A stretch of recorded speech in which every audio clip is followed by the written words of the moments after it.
Hello बच्चों, आज हम भारत की खोज का दूसरा पाठ तलाश के बारे में देखेंगे।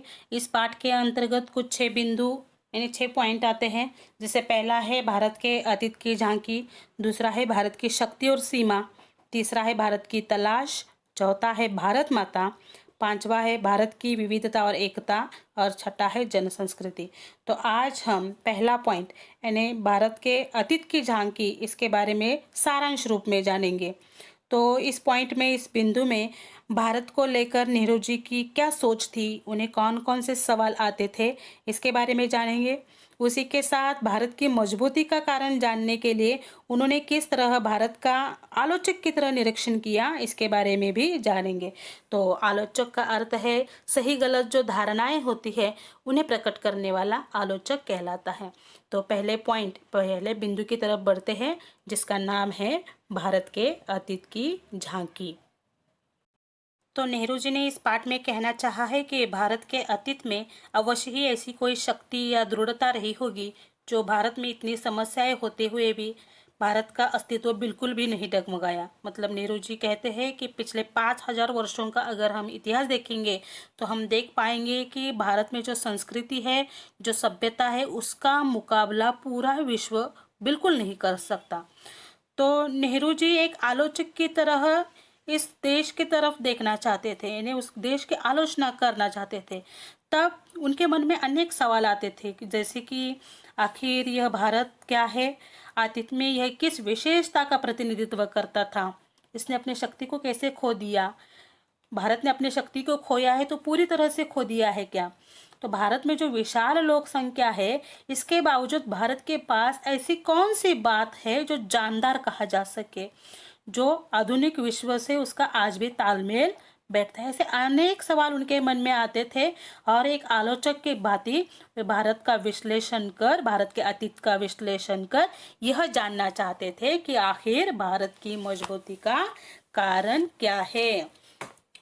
तो ये जानने के लिए नेहरू जी संपूर्ण भारत का निरीक्षण करना चाहते हैं। तब सर्वप्रथम उन्होंने भारत के उत्तर पश्चिम में स्थित सिंधु घाटी में मोहनजोदड़ो के प्राचीन नगर, घर, गलियां, इनका निरीक्षण किया। तो बच्चों, निरीक्षण किया मतलब उसके बारे में उन्होंने साहित्य पढ़ा, जिसमें सिंधु घाटी का अस्तित्व 5000 वर्ष पूर्व बताया जाता है। उसी के साथ इस घाटी की सभ्यता और जो संस्कृति थी वह परिवर्तनशील और विकासशील भी बताई जाती है। मतलब समय के अनुसार उसमें बदलाव तथा निरंतर विकास होता रहा है। और सबसे बड़ी बात यह थी कि इस समय में इस सभ्यता ने फारस, मिस्र, ग्रीस, चीन, मध्य एशिया आदि लोगों के निकट रहा है और उन्हें प्रभावित भी किया है। और इतना ही नहीं, यह सभ्यता खुद उनसे भी प्रभावित हुई है। मतलब उनकी सभ्यता से खुद भी प्रभावित हो गया था और अपनी सभ्यता से उन्हें भी प्रभावित किया था। लेकिन जो भारत का सांस्कृतिक आधार था उसे बिल्कुल डगमगाने नहीं दिया। यानी जो सांस्कृतिक आधार था उसे बिल्कुल डगमगाने नहीं दिया। प्रभावित तो हुआ, लेकिन जो मजबूती का कारण था उसे बिल्कुल डगमगाने नहीं दिया। तो बच्चों, भारत के संस्कृति में इतनी मजबूती थी कि नेहरू जी उस मजबूती का रहस्य जानना चाहते थे कि आखिर भारत में ऐसी कौन सी मजबूती है जो इसे डगमगाने नहीं देते। तो उन्होंने क्या किया, भारत में जो चीन, पश्चिमी, मध्य एशिया से विद्वान आए थे, जो उनके द्वारा लिखे गए साहित्य थे, उन साहित्य का अध्ययन किया।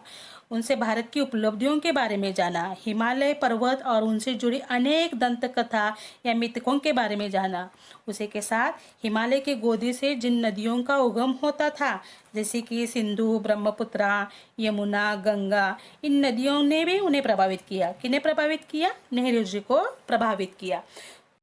तो बच्चों, नेहरू जी को इन नदियों ने क्यों प्रभावित किया, नेहरू जी इस तरफ कैसे प्रभावित हुए? तो बच्चों, इन नदियों का अपना अपना एक इतिहास है। जैसे कि सिंधु या इंडस जो है, इसके आधार पर हमारे देश का नाम इंडिया या हिंदुस्तान पड़ा था। तो है ना प्रभावित करने वाली बात। तो जो बाकी की नदियां जो है उनके बारे में भी देखते हैं। तो ब्रह्मपुत्र जो है आज भी पौराणिक कथाएं, पौराणिक कहानियों में जीवित है। उसी के साथ ही उत्तर पूर्वी पहाड़ियों के बीच जो पड़ी हुई दरार है, दरार के बीच जो मार्ग बनाती हुई भारत में प्रवेश करती है। और मैदान के बीच आकर शांत रमणीय धारा के रूप में बहने लगती है। ब्रह्मपुत्र की यह विशेषता है। अब जो यमुना है उसके चारों ओर नृत्य, उत्सव, नाटक, पौराणिक कथाएं हैं जो नेहरू जी को प्रभावित करती है। और इन सब से बढ़कर है गंगा, जो आज भी भारत के हृदय पर राज करती है। जो गंगा नदी है वह नेहरू जी ही नहीं बल्कि लाखों लोगों को अपनी ओर प्रभावित करती है। तो नेहरू जी इन सारी नदियों के बारे में जानकर इनकी ओर प्रभावित होते हैं। तो बच्चों, जब नेहरू जी भारत के अतीत का अध्ययन या आलोचन कर रहे थे, तब भारत के अतीत को कहानी का स्वरूप देने वाली जो अजंता, एलोरा, एलिफेंटा की गुफाएं थी, उनके बारे में भी उन्हें इस अध्ययन ने अवगत कराया था। मतलब यहाँ नेहरू जी भारत के अतीत को इस तरह ढूंढ रहे थे या अतीत में इस तरह झांक रहे थे कि उन्हें जैसे अतीत में भारत के अस्तित्व की जानकारी खजाने की तरह मिल रही थी।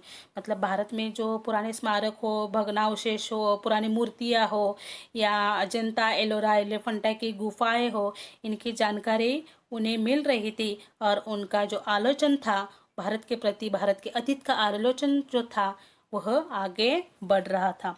तो बच्चों, नेहरू जी ने इस पाठ में हमें उनके शहर इलाहाबाद के बारे में अपनी एक याद बताने चाहिए। जब वे हरिद्वार महान स्नान पर्व के कुंभ मेले को देखने जाते थे, तब वे देखते थे कि वहाँ लाखों लोग पुण्य स्नान हेतु आते थे। और आज भी हम देखते हैं कि वहाँ आज भी बहुत सारे लाखों लोग स्नान हेतु जाते हैं। और जो लोग जाते थे, इनके बारे में या उस पुण्य पर्व के बारे में विदेशी लोगों ने बहुत कुछ साहित्य लिखा है। यानी ये जो कुंभ मेला होता है या जो पर्व होता है, इस पर्व ने लाखों लोगों को प्रभावित किया है और विदेशी लोगों को भी बहुत प्रभावित किया है, जो उन्होंने इस पर बहुत कुछ लिखा है। तो बच्चों, नेहरू जी को इस बात की हैरानी होती थी कि वह कौन सी ऐसी प्रबल आस्था है, कौन सी ऐसी श्रद्धा है जो इन अनगिनत लोगों को पीढ़ियों से इस भारत की नदी की ओर खींचती रही है। ऐसी कौन सी आस्था है, श्रद्धा है जो भारत के लोगों के साथ भी बाहरी लोगों को, विदेशी लोगों को भी अपनी ओर खींचती है। तो बच्चों, नेहरू जी जब आलोचना कर रहे थे, तब भारत के हर अतीत का अध्ययन करते समय ऐसा उन्हें प्रतीत हो रहा था कि भारत का अतीत वर्तमान में शिक्षा दे रहा है। मतलब जब वह हर एक चीज़ की या जो मूर्तियाँ हो या नदियाँ हो, ऐसी बहुत सारी घटक लेकर वो अध्ययन कर रहे थे, तब उन्हें ऐसा प्रतीत हो रहा था कि भारत का अतीत जो है आज भी वर्तमान में हमें शिक्षा दे रहा है। मतलब यह सब अभी अभी वर्तमान में हो रहा है। यानी अतीत में जो हुआ है आज भी हमारे सामने वो वर्तमान में है। जैसे उन्होंने कहा है, एक उदाहरण दिया है कि 2500 साल पहले महात्मा बुद्ध ने जो दिया उपदेश था, ऐसा लगता था कि जैसे बुद्ध अपना पहला उपदेश अभी अभी दे रहे हो। तो अशोक जो थे, अशोक के पाषाण, अशोक के स्तंभ, शिलालेख, ये जो है वो अशोक की महानता के बारे में बताते हैं। उसी के साथ सभी धर्मों में समानता मानने वाले जो अकबर है, तो अकबर के बारे में भी उन्हें जानने का अवसर मिलता है। तो ये सारी बातें देखकर, पढ़कर, सुनकर नेहरू जी कहते हैं कि जो भारत का अतीत था उसका संबंध आज भी वर्तमान से है। तो बच्चों, जो 5000 वर्ष पूर्व के अतीत की झांकी नेहरू जी ने देखने की कोशिश की, वह आज भी साफ, स्पष्ट और वर्तमान के धरातल पर सजीव प्रतीत होती है। मतलब आज भी वो 5000 वर्ष पूर्व की जो झांकी है या संस्कृति है, सभ्यता है, वो आज भी हमें सजीव प्रतीत होती है।